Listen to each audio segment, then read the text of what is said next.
This past summer, my kidney was blocked. We didn't know why, but the ureter, which is the tube that goes from the kidney down to the bladder, and in my case, a neobladder, a pouch, it had become blocked, and my surgeon, my endourologist at Lenox Hill, would not give up. He wanted to find out why, because initial biopsy results were that it was just inflammation. And so finally he did go in with a scope, was able to get a tissue sample, and we discovered high-grade urothelial cancer. So we knew that that is a very dangerous cancer cell, and within the ureter it's especially dangerous because it's easier for that cancer cell to escape the ureter. That is the real issue. So I entered on November 2nd. I went into surgery at Lenox Hill in New York City with my surgeon plus 2 other top urologic surgeons. There were 3 of them. And so what happened was that when they opened me up and started to cut away at this tube, this ureter, freeze it and do pathology on it, they kept finding more and more cancer.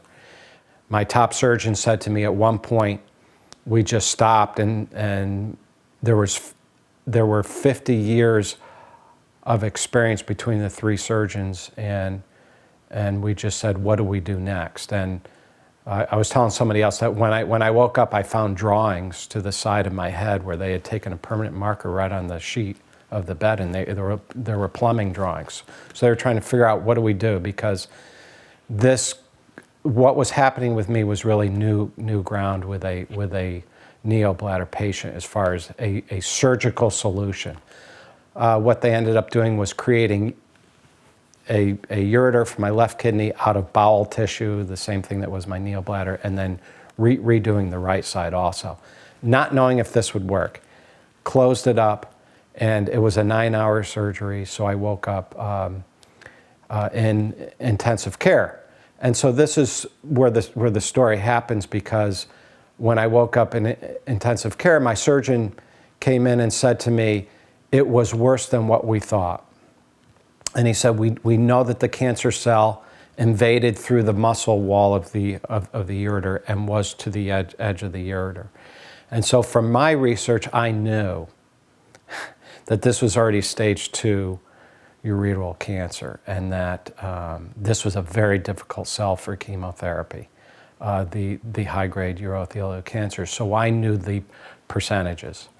And so that's what happened, is that I became immediately depressed. I was still coming out of anesthesia. I had narcotic pain meds, and I knew what the diagnosis and the prognosis was at that point. And I knew I had a tough recovery coming. I had a big incision, and I just became depressed. And so that's the framework, the medical framework for my journal when I started to write. And I think that what I'd like to say is that there was one point after I was writing in my journal when I could say, as the hymnist said, it is well with my soul. It didn't come right away. It came after a lot of processing and really digesting what was going on. And I didn't want any visitors. I just needed to process this thing.